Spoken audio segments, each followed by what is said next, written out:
Sorry, didn't mean to scare ya. Wait, no, I did totally mean to scare ya. The secret to spooking someone is in the sound design sauce. With proper sound effects and mixing, you can build tension, create creepy atmospheres, and startle your audience right out of their seats. With Halloween right around the corner, now is the perfect time to learn how to use horror sound effects to elevate your videos through the use of risers, stingers, and sound mixing. I'll show you tried and true examples and teach you how to implement these techniques in your own videos. Risers build tension and anticipation right before something scary happens. You use risers to indicate to the audience that something is about to happen and they should be on high alert.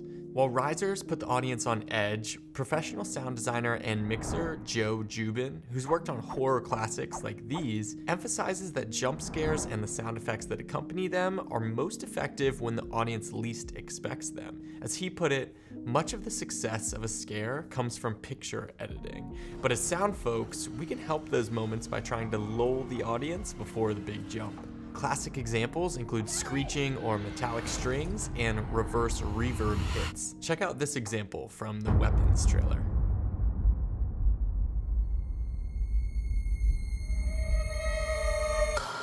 Storyblocks has tons of risers to help build tension for scary moments, like this one, or this one, or all of these. Stingers are short, sharp hits that accentuate a scary moment. They can come after a riser or after silence. Think of stingers as the sound of a jump scare itself. This example from the Insidious trailer is a perfect case study. Someone rattling a doorknob isn't the most terrifying visual, but when you punctuate it with a stinger, the moment becomes truly chilling. I went into Dalton's room.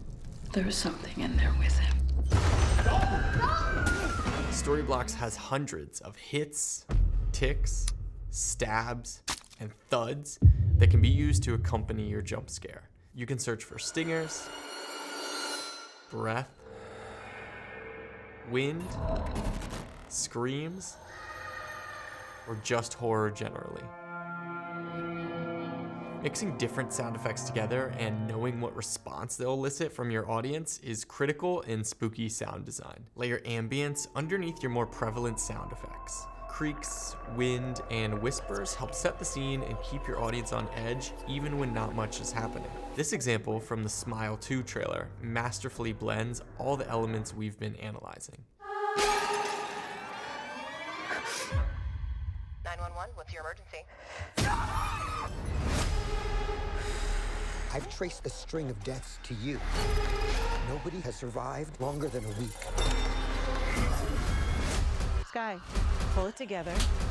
Volume is important too. Risers should build gradually in sound, and stingers should hit hard and loud. Stacking different layers on top of each other and adjusting the volume of each element is just the tip of the iceberg when it comes to horror sound design. It'll take a lot of experimentation and practice to become a master. I know you don't want to hear me say practice, practice, practice, but take it from a professional. Joe Jubin says try, and try again.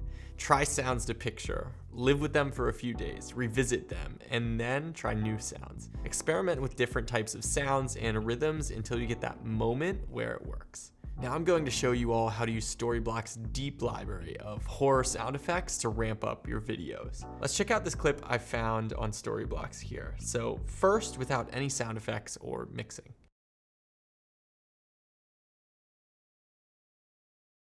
I know what you're thinking, it's not exactly The Shining. So here's how I'd enhance that same exact clip with the techniques from this video. First, head to Storyblocks and download Crescendo Reverse Piano Low, Horror Stab Musical, Wooden Construction Creaks, and some wind leaves for ambience. And I've also left links to each individual sound effect in the description down below.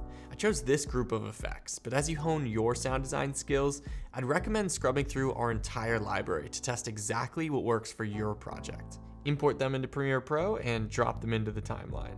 I'm going to add a thud sound effect as the noise at the beginning of the clip. Next, I'll fill with some ambient creaks and use a riser that builds in speed, intensity, and volume. After the riser, I'll leave just a few seconds of silence to lull the audience into submission. Then, the cherry on top, the loud stinger to accompany the jump scare. Let's run that clip back with those Storyblocks sound effects in there now.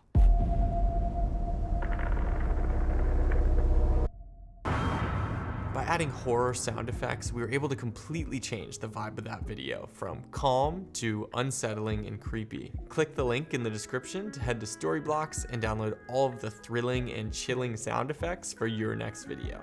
This video is just the tip of the iceberg, and there's always more to learn about spooky sound design.